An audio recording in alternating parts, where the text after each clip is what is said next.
El descendimiento de la cruz. En el momento en que la cruz se quedó sola, y rodeada solo de algunos guardias, vi a 5 personas que habían venido de Betania por el valle acercarse al Calvario, elevar los ojos hacia la cruz y alejarse furtivamente. Creo que eran discípulos. 3 veces me encontré en las inmediaciones a 2 hombres deliberando y consultándose. Eran José de Arimatea y Nicodemo. La primera vez los vi en las inmediaciones durante la crucifixión, quizá cuando mandaron a comprar las vestiduras de Jesús que iban a repartirse los esbirros, otra vez, cuando, después de ver que la muchedumbre se dispersaba, fueron al sepulcro para preparar alguna cosa. La tercera fue cuando volvían a la cruz mirando a todas partes como si esperasen una ocasión favorable. Entonces quedaron de acuerdo en cómo bajarían el cuerpo del Salvador de la cruz y se volvieron a la ciudad. Su siguiente paso fue ocuparse de transportar los objetos necesarios para embalsamar el cuerpo de nuestro Señor. Sus criados cogieron algunos instrumentos para desclavarlo de la cruz. Nicodemo había comprado 100 libras de raíces que equivalían a 37 libras de nuestro peso, como me han explicado. Sus servidores llevaban una parte de esos aromas en pequeños recipientes hechos de corcho colgados del cuello sobre el pecho. En uno de esos corchos había unos polvos y llevaban también algunos paquetes de hierbas en sacos de pergamino o de piel. José tomó consigo además una caja de ungüento, en fin, todo lo necesario.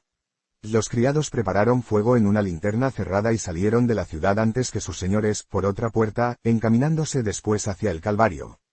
Pasaron por delante de la casa donde la Virgen, Juan y las santas mujeres habían ido a coger diversas cosas para embalsamar el cuerpo de Jesús. Juan y las santas mujeres siguieron a los criados a poca distancia. Había 5 mujeres, algunas llevaban debajo de los mantos largos lienzos de tela.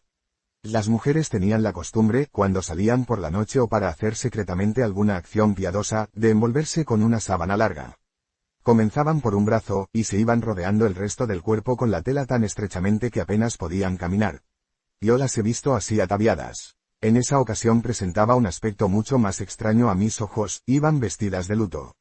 José y Nicodemo llevaban también vestidos de luto, de mangas negras y cintura ancha. Sus mantos, que se habían echado sobre la cabeza, eran anchos, largos y de color pardo. Les servían para esconder lo que llevaban. Se encaminaron hacia la puerta que conduce al Calvario. Las calles estaban desiertas, el terror general hacía que todo el mundo permaneciese encerrado en su casa. La mayoría de ellos empezaba a arrepentirse, y muy pocos celebraban la fiesta. Cuando José y Nicodemo llegaron a la puerta, la hallaron cerrada y todo alrededor, el camino y las calles, lleno de soldados. Eran los mismos que los fariseos habían solicitado a las 2 cuando temían una insurrección, y hasta entonces no habían recibido orden ninguna de regresar. José presentó la orden firmada por Pilatos para dejarlo pasar libremente. Los soldados la encontraron conforme, mas le dijeron que habían intentado abrir ya la puerta antes sin poderlo conseguir y que, sin duda, el terremoto debía de haberse desencajado por alguna parte, y que por esa razón, los esbirros encargados de romper las piernas a los crucificados habían tenido que pasar por otra puerta. Pero cuando José y Nicodemo probaron, la puerta se abrió sola, dejando a todos atónitos. El cielo estaba todavía oscuro y nebuloso. Cuando llegaron al Calvario, se encontraron con sus criados y las santas mujeres que lloraban sentadas enfrente de la cruz. Casio y muchos soldados que se habían convertido permanecían a cierta distancia, cohibidos y respetuosos. José y Nicodemo contaron a la Santísima Virgen y a Juan todo lo que habían hecho para librar a Jesús de una muerte ignominiosa, y cómo habían conseguido que no rompiesen los huesos de nuestro Señor, y la profecía se había cumplido. Hablaron también del lanzazo de Casio. En cuanto llegó el centurión a Benadar, comenzaron en medio de la tristeza y de un profundo recogimiento, su dolorosa y sagrada labor del descendimiento de Jesús y el embalsamamiento del adorable cuerpo de nuestro Señor. La Santísima Virgen y Magdalena esperaban sentadas al pie de la cruz, a la derecha, entre la cruz de Dimas y la de Jesús. Las otras mujeres estaban ocupadas en preparar los paños, los aromas, el agua, las esponjas y las vasijas. Casio se acercó también y le contó a Benadar el milagro de la cura de sus ojos. Todos estaban conmovidos, llenos de pena y de amor y al mismo tiempo silenciosos y solemnes. Solo cuando la prontitud y la atención que exigían esos cuidados piadosos lo permitían, se oían lamentos y gemidos ahogados. Sobre todo Magdalena, se hallaba entregada enteramente a su dolor, y nada podía consolarla ni distraerla, ni la presencia de los demás ni alguna otra consideración. Nicodemo y José apoyaron las escaleras en la parte de atrás de la cruz, y subieron con unos lienzos, ataron el cuerpo de Jesús por debajo de los brazos y de las rodillas al tronco de la cruz con las piezas de lino y fijaron asimismo los brazos por las muñecas. Entonces, fueron sacando los clavos, martilleándolos por detrás. Las manos de Jesús no se movieron mucho a pesar de los golpes, y los clavos salieron fácilmente de las llagas, que se habían abierto enormemente debido al peso del cuerpo. La parte inferior del cuerpo, que, al expirar nuestro Señor, había quedado cargado sobre las rodillas, reposaba en su posición natural, sostenida por una sábana atada a los brazos de la cruz. Mientras José sacaba el clavo izquierdo y dejaba ese brazo, sujeto por el lienzo, caer sobre el cuerpo, Nicodemo iniciaba la misma operación con el brazo derecho, y levantaba con cuidado su cabeza, coronada de espinas, que había caído sobre el hombro de ese lado. Entonces arrancó el clavo derecho y dejó caer despacio el brazo, sujeto con la tela, sobre el cuerpo. Al mismo tiempo, el centurión Abenadar arrancaba con esfuerzo el gran clavo de los pies. Casio recogió religiosamente los clavos y los puso a los pies de la Virgen. Sin perder un segundo, José y Nicodemo llevaron la escalera a la parte de delante de la cruz, la apoyaron casi recta y muy cerca del cuerpo, desataron el lienzo de arriba y lo colgaron a uno de los ganchos que habían colocado previamente en la escalera, hicieron lo mismo con los otros dos lienzos, y bajándolos de gancho en gancho consiguieron ir separando despacio el sagrado cuerpo de la cruz, hasta llegar enfrente del centurión, que, subido en un banco, lo rodeó con sus brazos por debajo de las rodillas. Y lo fue bajando, mientras José y Nicodemo, sosteniendo la parte superior del cuerpo, iban bajando escalón a escalón, con las mayores precauciones, como cuando se lleva el cuerpo de un amigo gravemente herido, así el cuerpo del Salvador fue llevado hasta abajo. Era un espectáculo conmovedor, tenían el mismo cuidado, tomaban las mismas precauciones que si hubiesen podido causar algún daño a Jesús, parecían haber concentrado sobre el sagrado cuerpo, todo el amor y la veneración que habían sentido hacia el Salvador durante su vida. Todos los presentes tenían los ojos fijos en el grupo y contemplaban todos sus movimientos, a cada instante levantaban los brazos al cielo, derramaban lágrimas y manifestaban un profundísimo dolor. Sin embargo, todos se sentían penetrados de un respeto grande y hablaban solo en voz baja, para ayudarse o avisarse. Mientras duraron los martillazos, María, Magdalena y todos los que estaban presentes en la crucifixión escuchaban sobrecogidos, porque el ruido de esos golpes les recordaba los padecimientos de Jesús. Temblaban al recordar el grito penetrante de su dolor, y al mismo tiempo se afligían del silencio de su boca divina, prueba incontestable de su muerte. Cuando los tres hombres bajaron del todo el sagrado cuerpo, lo envolvieron, desde las rodillas hasta la cintura, y lo depositaron en los brazos de su madre, que los tenía extendidos hacia el Hijo, rebosante de dolor y de amor. El cuerpo de Jesús dispuesto para el sepulcro. La Virgen Santísima se sentó sobre una amplia tela extendida en el suelo, con la rodilla derecha un poco levantada y la espalda apoyada sobre un hato de ropas. Lo habían dispuesto todo para facilitar a aquella madre de alma profundamente afligida, la madre de los dolores, las tristes honras fúnebres que iba a dispensar al cuerpo de su hijo. La sagrada cabeza de Jesús estaba reclinada sobre las rodillas de María, su cuerpo, tendido sobre una sábana. La Virgen Santísima sostenía por última vez en sus brazos el cuerpo de su querido hijo, a quien no había podido dar ninguna prueba de amor en todo su martirio. Contemplaba sus heridas, cubría de besos su cara ensangrentada, mientras el rostro de Magdalena reposaba sobre sus pies. Mientras, los hombres se retiraron a una pequeña hondonada situada al suroeste del Calvario, a preparar todo lo necesario para embalsamar el cadáver. Casio, con algunos de los soldados que se habían convertido al Señor, se mantenía a una distancia respetuosa. Toda la gente malintencionada se había vuelto a la ciudad y los soldados presentes formaban únicamente una guardia de seguridad para impedir que nadie interrumpiese los últimos honores que iban a ser rendidos a Jesús. Algunos de esos soldados prestaban su ayuda cuando se lo pedían. Las santas mujeres entregaban vasijas, esponjas, paños, ungüentos y aromas, cuando les era requerido, y el resto del tiempo permanecían atentas, a corta distancia. Magdalena no se apartaba del cuerpo de Jesús. Pero Juan daba continuo apoyo a la Virgen, e iba de aquí para allá, sirviendo de mensajero entre los hombres y las mujeres, ayudando a unos y a otras. Las mujeres tenían a su lado botas incipientes de cuero de boca ancha y un jarro de agua, puesto sobre un fuego de carbón. Entregaban a María y a Magdalena, conforme lo necesitaban, vasijas llenas de agua y esponjas, que exprimían después en los recipientes de cuero. La Virgen Santísima conservaba un valor admirable en su indecible dolor. Era absolutamente imposible dejar el cuerpo de su hijo en el horrible estado en que lo habían dejado el suplicio, por lo que procedió con infatigable dedicación a lavarlo y limpiarle las señales de los ultrajes que había recibido. Le quitó, con la mayor precaución, la corona de espinas, abriéndola por detrás y cortando una por una las espinas clavadas en la cabeza de Jesús, para no abrir las heridas al intentar arrancarlas. Puso la corona junto a los clavos, entonces María fue sacando los restos de espinas que habían quedado con una especie de pinzas redondas y las enseñó a sus amigas con tristeza. El divino rostro de nuestro Señor apenas se podía conocer, tan desfigurado estaba con las llagas que lo cubrían, la barba y el cabello estaban apelmazados por la sangre. María le alzó suavemente la cabeza y con esponjas mojadas fue lavándole la sangre seca. Conforme lo hacía, las horribles crueldades ejercidas contra Jesús se le iban presentando más vívidamente, y su compasión y su ternura se acrecentaban herida tras herida. Lavó las llagas de la cabeza, la sangre que cubría los ojos, la nariz y las orejas de Jesús, con una pequeña esponja y un paño extendido sobre los dedos de su mano derecha. Lavó, del mismo modo, su boca entreabierta, la lengua, los dientes y los labios. Limpió y desenredó lo que restaba del cabello del Salvador y lo dividió en 3 partes, una sobre cada sien, y la tercera sobre la nuca. Tras haberle limpiado la cara, la Santísima Virgen se la cubrió después de haberla besado. Luego se ocupó del cuello, de los hombros y del pecho, de los brazos y de las manos. Todos los huesos del pecho, todas las coyunturas de los miembros estaban dislocados y no podían doblarse. El hombro que había llevado la cruz era una gran llaga, toda la parte superior del cuerpo estaba cubierta de heridas y desgarrada por los azotes. Cerca del pecho izquierdo se veía la pequeña abertura por donde había salido la punta de la lanza de Casio, y en el lado derecho, el ancho corte por donde había entrado la lanza que le había atravesado el corazón. María lavó todas las llagas de Jesús, mientras Magdalena, de rodillas, la ayudaba en algún momento, pero sin apartarse de los sagrados pies de Jesús, que bañaba con lágrimas y secaba con sus cabellos. La cabeza, el pecho y los pies del Salvador estaban ya limpios, el sagrado cuerpo, blanco y azulado como carne sin sangre, lleno de manchas moradas y rojas allí donde se le había arrancado la piel, reposaba sobre las rodillas de María, que fue abriendo con un lienzo las partes lavadas y después se ocupó de embalsamar todas las heridas, empezando por la cara. Las santas mujeres, arrodilladas frente a María, le presentaron una caja de donde sacaba algún ungüento precioso con el que untaba las heridas y también el cabello. Cogió en su mano izquierda las manos de Jesús, las besó con amor, y llenó de ungüento o de perfume los profundos agujeros de los clavos. Ungió también las orejas, la nariz y la llaga del costado.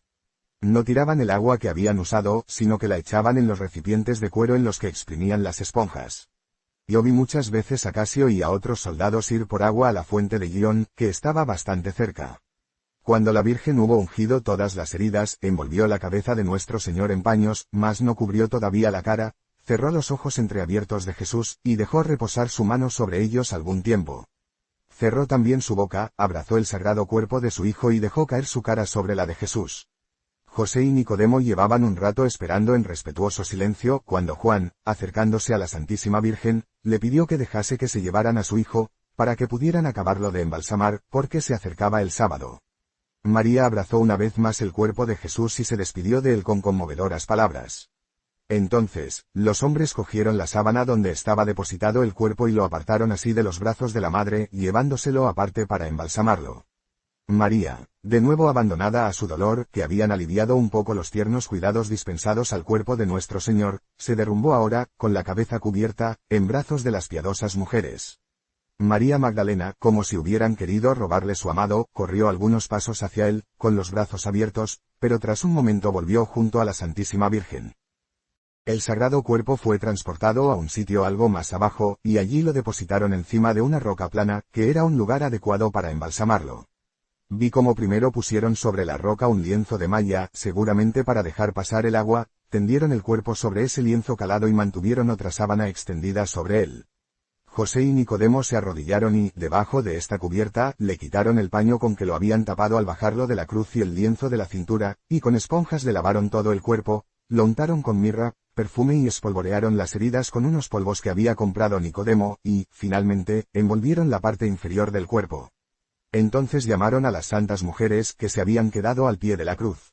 María se arrodilló cerca de la cabeza de Jesús, puso debajo un lienzo muy fino que le había dado la mujer de Pilatos, y que llevaba ella alrededor de su cuello, bajo su manto. Después, con la ayuda de las santas mujeres, lo ungió desde los hombros hasta la cara con perfumes, aromas y polvos aromáticos. Magdalena echó un frasco de bálsamo en la llaga del costado y las piadosas mujeres pusieron también hierbas en las llagas de las manos y de los pies. Después, los hombres envolvieron el resto del cuerpo, cruzaron los brazos de Jesús sobre su pecho y envolvieron su cuerpo en la gran sábana blanca hasta el pecho, ataron una venda alrededor de la cabeza y de todo el pecho. Finalmente, colocaron al Dios Salvador en diagonal sobre la gran sábana de 6 varas que había comprado José de Arimatea y lo envolvieron con ella, Una punta de la sábana fue doblada desde los pies hasta el pecho y la otra sobre la cabeza y los hombros, las otras dos, envueltas alrededor del cuerpo. Cuando la Santísima Virgen, las santas mujeres, los hombres, todos los que, arrodillados, rodeaban el cuerpo del Señor para despedirse de él, el más conmovedor milagro tuvo lugar ante sus ojos. El sagrado cuerpo de Jesús, con sus heridas, apareció impreso sobre la sábana que lo cubría, como si hubiese querido recompensar su celo y su amor, y dejarles su retrato a través de los velos que lo cubrían. Abrazaron su adorable cuerpo y llorando irreverentemente besaron la milagrosa imagen que les había dejado. Su asombro aumentó cuando, alzando la sábana, vieron que todas las vendas que envolvían el cuerpo estaban blancas como antes y que solamente en la sábana superior había quedado fijada la milagrosa imagen. No eran manchas de las heridas sangrantes, pues todo el cuerpo estaba envuelto y embalsamado, era un retrato sobrenatural, un testimonio de la divinidad creadora que residía en el cuerpo de Jesús. Esta sábana quedó, después de la resurrección, en poder de los amigos de Jesús, cayó también 2 veces en manos de los judíos y fue venerada más tarde en diferentes lugares. Yo la he visto en Asia, en casa de cristianos no católicos. He olvidado el nombre de la ciudad, que estaba situada en un lugar cercano al país de los 3 Reyes Magos. El sepulcro. Los hombres colocaron el sagrado cuerpo sobre unas angarillas de piel, recubiertas de una tela oscura. Eso me recordaba el arca de la alianza. Nicodemo y José llevaban en sus hombros los palos de delante, Abenadar y Juan los de atrás, los seguían la Virgen, María de Elí, Magdalena y María de Cleofás. Después las mujeres que habían estado al pie de la cruz, Verónica, Juana Cusa, María, madre de Marcos, Salomé, mujer de Zebedeo, María Salomé, Salomé de Jerusalén, Susana y Ana, sobrina de San José. Casio y los soldados cerraban la marcha, las otras mujeres estaban en Betania con Marta y Lázaro. 2 soldados con antorchas iban delante para alumbrar la gruta del sepulcro. Anduvieron así cerca de 7 minutos, cantando salmos con voces dulces y melancólicas. Vi sobre una altura del otro lado del valle a Santiago el mayor, hermano de Juan, que los vio pasar y se fue a contar a los demás discípulos lo que había visto. Se detuvieron a la entrada del jardín de José, lo abrieron y arrancaron de él algunas estacas que luego les servirían de palancas para hacer rodar hasta la entrada de la gruta, la piedra que debía tapar el sepulcro. Al llegar, trasladaron el sagrado cuerpo a una tabla cubierta con una sábana. La gruta que había sido excavada recientemente, había sido barrida por los criados de Nicodemo, el interior estaba limpio y resultaba agradable a la vista. Las santas mujeres se sentaron delante de la entrada. Los 4 hombres entraron el cuerpo de nuestro Señor, llenaron de aromas una parte del sepulcro y extendieron una sábana, sobre la cual pusieron el cuerpo, le testimoniaron una última vez su amor con sus lágrimas y salieron de la gruta. Entonces entró la Virgen, se sentó junto a la cabeza y se echó llorando sobre el cuerpo de su hijo. Cuando salió de la gruta, Magdalena se precipitó en ella, había cogido en el jardín flores y ramos que echó sobre Jesús, cruzó las manos y besó, llorando, los pies de Jesús, habiéndole dicho los hombres que iban a cerrar el sepulcro, se volvió con las otras mujeres.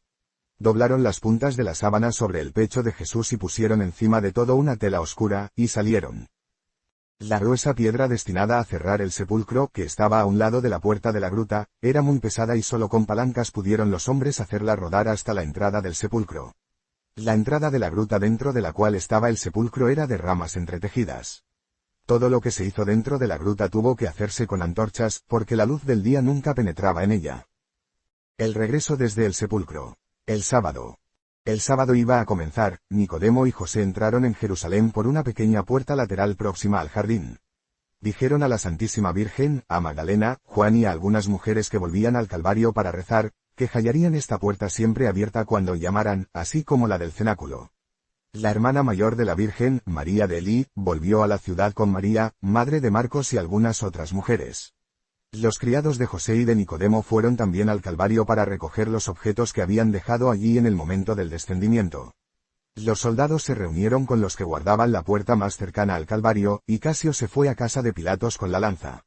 Le contó lo que había visto y le prometió una relación exacta si le confiaba el mando de la guardia que los judíos no cesaban de pedir para el sepulcro. Pilatos escuchó sus palabras con terror secreto, pero solo le dijo que las supersticiones alimentan la locura. José y Nicodemo encontraron en la ciudad a Pedro, a Santiago el mayor y a Santiago el menor, estaban todos deshechos en llanto. Pedro, sobre todo, sentía un dolor inconsolable, los abrazó, se acusó de no haber estado presente en la muerte de nuestro Señor y les dio las gracias por haberle dado sepultura. Acordaron con ellos que les abrirían las puertas del cenáculo cuando llamasen y se fueron en busca de otros discípulos dispersos por varios sitios. Vi después a la Santísima Virgen y a sus compañeras entrar en el cenáculo. Abenadar llegó y, poco a poco, la mayor parte de los apóstoles y de los discípulos fueron reuniéndose allí. Las santas mujeres se dirigieron a la parte donde habitaba la Virgen. Tomaron algún alimento y pasaron algún rato reunidos, llorando y contándose unos a otros lo que habían visto. Los hombres se mudaron de vestido, y los vi observar el sábado a la luz de una lámpara. Comieron cordero en el cenáculo, pero sin ninguna ceremonia, pues habían comido la víspera el cordero pascual. Tenían el espíritu perturbado y estaban llenos de pena. Las santas mujeres rezaron también con María junto a una lámpara. Cuando fue noche cerrada, Lázaro, Marta, la viuda de Naim, Dina la samaritana y María la sufanita, llegaron de Betania. Les contaron de nuevo lo sucedido y todos derramaron lágrimas. El apresamiento de José de Arimatea.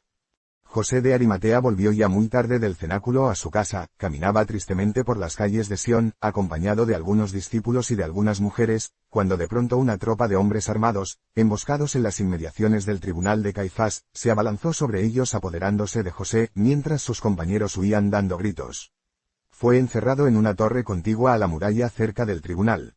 Caifás había encargado esta detención a soldados paganos que no tenían que observar el sábado. La intuición era dejar que José muriera de hambre y mantener su desaparición en secreto. Los judíos ponen guardia en el sepulcro. En la noche del viernes al sábado, vi a Caifás y a los principales judíos consultarse sobre la mejor conducta a seguir con respecto a los prodigios que habían sucedido y el efecto que habían tenido sobre el pueblo. Al salir de esta reunión fueron por la noche a casa de Pilatos, y le dijeron que aquel farsante había asegurado que resucitaría el tercer día y por eso era menester guardar el sepulcro 3 días, porque si no sus discípulos podían llevarse su cuerpo y difundir el rumor de su resurrección, y este nuevo engaño sería peor que el primero. Pilatos, no queriendo meterse en este asunto, les dijo: «Vosotros tenéis soldados, mandad que guarden el sepulcro si así lo deseáis». Sin embargo, le dijo a Casio que estuviera vigilante de todo lo que pasaba para hacerle una relación exacta de lo que viera. Yo vi a esos hombres, eran 12, abandonaron la ciudad antes de amanecer. Los soldados que los acompañaban no iban vestidos a la romana, eran soldados del templo. Llevaban lámparas colgadas de largos palos para ver en la oscuridad de la noche y también para alumbrar la gruta del sepulcro.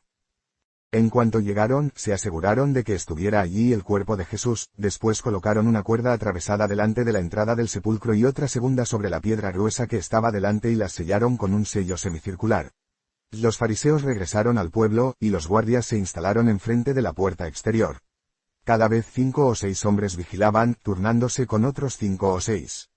Casio no se movía de su sitio. Estaba sentado de pie delante de la gruta para poder ver el sepulcro donde reposaba nuestro Señor. Casio había recibido grandes gracias interiores y le había sido dado comprender muchos misterios. No estando acostumbrado a este estado de iluminación espiritual, estaba como en trance, casi inconsciente del mundo exterior. Había cambiado por completo, se convirtió en un hombre nuevo, y pasó el resto de la vida en penitencia y en oración. Una mirada a los amigos de Jesús en el Sábado Santo. En el cenáculo había unos 20 hombres ataviados con túnicas largas y blancas, recogidas con cintos y celebrando el sábado. Tras su comida, se separaron para acostarse, y muchos se fueron a sus casas. El sábado por la mañana se reunieron otra vez, y estuvieron rezando y leyendo, alternativamente. Si un amigo llegaba, se levantaban y lo saludaban afectuosamente. En la parte de la casa donde estaba la Santísima Virgen, había una gran sala con celdas separadas para los que querían pasar la noche allí. Cuando las piadosas mujeres volvieron del sepulcro, una de ellas encendió una lámpara colgada en el medio de la sala, y se sentaron a su luz, alrededor de la Virgen, rezaron con gran tristeza y recogimiento. Después se separaron para entrar en las celdas y descansar. A medianoche se levantaron y se reunieron de nuevo con la Virgen a la luz de la lámpara para rezar. Cuando la Madre de Jesús y sus compañeras acabaron este rezo nocturno, Juan llamó a la puerta de la sala con algunos discípulos, todos cogieron sus mantos y enseguida les siguieron al templo. A las 3 de la mañana, cuando fue sellado el sepulcro, vi a la Santísima Virgen ir al templo acompañada de las otras santas mujeres, de Juan y otros discípulos. En esas fiestas, muchos judíos tenían costumbre de ir al templo antes de amanecer, después de haber comido el cordero pascual. El templo se abría a medianoche porque los sacrificios empezaban temprano. Pero como esta vez la fiesta se había interrumpido, todo estaba aún abandonado, y me pareció que la Virgen fue solo a despedirse del templo donde se había educado. Estaba abierto, según la costumbre de ese día, y el espacio reservado alrededor del tabernáculo para los sacerdotes, estaba también abierto al pueblo, según se acostumbraba ese día, Mas el templo estaba solo, y no había más que algunos guardias y algunos criados. Todo estaba en desorden. Los hijos de Simeón y los sobrinos de José de Arimatea, muy apenados por la prisión de su tío, recibieron a la Virgen y las santas mujeres y las condujeron por todas partes, pues estaban de guardia en el templo. Todos contemplaban con terror las señales de la ira de Dios. La Virgen fue a todos los sitios que Jesús había consagrado por su presencia, se prosternó para besarlos y los regó con sus lágrimas. Sus compañeras la imitaron. La Virgen se fue del templo, vertiendo amargo llanto. La desolación y la soledad en que estaba, en un día tan santo, aún contrastaban más con su aspecto en una fiesta como la del día de la Pascua, y hacía más terribles los crímenes de su pueblo. María recordó que Jesús había llorado sobre el templo diciendo, «Destruid este templo y yo lo reedificaré en 3 días». María pensó que los enemigos de Jesús habían destruido el templo de su cuerpo, y deseó con ardor ver llegar ese tercer día en que la palabra eterna debía cumplirse. Amanecía cuando María y sus compañeras volvieron al cenáculo. Una vez allí, se retiraron a la estancia situada a la derecha. Mientras, Juan y los discípulos llegaban a la sala, donde los hombres, en número de 20, rezaban alternativamente debajo de la lámpara. Los que de vez en cuando iban llegando se dirigían compungidos al grupo de oración y se añadían a ellos llorando amargamente. Todos mostraban a Juan un gran respeto mezclado de confusión, porque había asistido a la muerte de nuestro Señor. Juan era afectuoso para con todos, y para todos tenía una palabra de compasión.